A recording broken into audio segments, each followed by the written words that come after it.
ఇక ఈ రోజు నాగర్ కర్నూలు జిల్లా ప్రధాన వార్తలు చూసినట్టయితే నాగర్ కర్నూలు జిల్లా వ్యాప్తంగా కూడా 3 రోజుల నుంచి వర్షాలు దంచి కొడతా ఉన్నాయి. రాత్రి కురిసినటువంటి వర్షానికి చెరువులన్నీ కూడా మత్తళ్లు దుంకుతా ఉన్నాయి. వాగులు వంకలు పొంగి పొర్లుతా ఉన్నాయి. దుందుబి నది ఉధృతంగా ప్రవహిస్తా ఉంది. దుందుబి నది ఉధృతంగా ప్రవహించడంతో ఇటు సిరిసవాడ మాదారంతో పాటు రఘుపతిపేట, రామగిరి, ఉల్పర, మల్గర గ్రామాల మధ్య రాకపోకలు నిలిచిపోయాయి. ఇటు నాగర్ కర్నూలు నుంచి నాగర్నూలు వరకు వెళ్లేటువంటి రహదారి కూడా మత్తడి దుంకుతుండడంతో అక్కడ కూడా రాకపోకలు నిలిచిపోయాయి. పోలీసులు అక్కడ బారికేళ్లు ఏర్పాటు చేశారు. అధికారులంతా కూడా ప్రజలంతా కూడా అప్రమత్తంగా ఉండాలి, చెరువుల్లోకి నీళ్ళలోకి వెళ్ళొద్దని చెప్పేసి కూడా హెచ్చరికలు చేస్తున్నటువంటి పరిస్థితి కనిపించింది. ఇది ఒకటే కాకుండా తూడుకుర్తి సమీపంలో ఉన్నటువంటి చెరువు కూడా మత్తడి దుంకుతుండడంతో అక్కడ గ్రామంలోకి వెళ్ళేటువంటి ఒక బైక్ కూడా త్రుటిలో ప్రమాదం తప్పిందని చెప్పవచ్చు.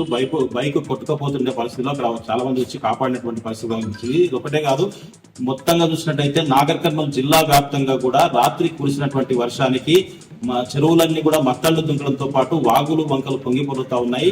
ప్రసిద్ధ ఉమామహేశ్వర క్షేత్రంలో ఎత్తైన కొండల నుంచి జాలువారుతున్నటువంటి జలపాతాల మాదిరిగా వర్షం నీరంతా కూడా కిందికి వస్తుండడంతో అక్కడ వచ్చినటువంటి భక్తులు, పర్యాటకులు సంతోషం వ్యక్తం చేస్తున్నారు. కానీ అక్కడ ఉండేటువంటి నిర్వాహకులు మాత్రం ఇక్కడికి ఎవరికి రావద్దు, కొండ చర్యలు విరుగుపడతాయని చెప్పేసి కూడా హెచ్చరిక చేస్తున్నటువంటి పరిస్థితి కనిపిస్తా ఉంది. మొత్తంగా ఈ వర్షాలతోని పంటలు కూడా కొంత దెబ్బతినే అవకాశం ఉంది. అధికారులు అప్రమత్తంగా ఉండి ఎప్పటికప్పుడు ప్రజలకు కావాల్సినటువంటి సదుపాయాలు, కావాల్సినటువంటి వసతులు ఏర్పాటు చేయాలి అని చెప్పేసి కూడా ప్రజలు అడుగుతున్నటువంటి పరిస్థితి అయితే నాగర్ కర్నూలు జిల్లా వ్యాప్తంగా కూడా కనిపిస్తా ఉంది.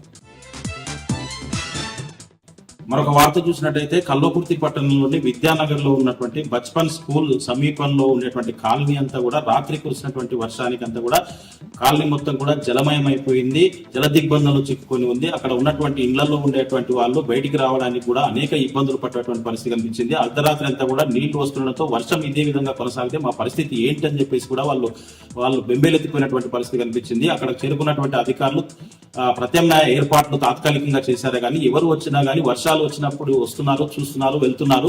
మాకు పర్మనెంట్ సొల్యూషన్ అంటే దానికి సమస్య పరిష్కరించడం లేదు పర్మనెంట్ గా అని చెప్పేసి కూడా వాళ్ళు ఆవేదన వ్యక్తం చేస్తున్నటువంటి పరిస్థితి కనిపిస్తా ఉంది. ఇప్పటికైనా సంబంధిత అధికారులు కావచ్చు, ప్రజాప్రతినిధులు కావచ్చు, మా దగ్గర అక్కడ ఉన్నటువంటి సమస్యను శాశ్వతంగా పరిష్కరించి మా ఇళ్లను జల దిగ్బంధంలో ఉండకుండా చూడాలని చెప్పేసి కూడా ఆ కాలనీ వాసులు ప్రభుత్వాన్ని, ఇటు అధికారులను డిమాండ్ చేస్తున్నటువంటి పరిస్థితి కనిపించింది.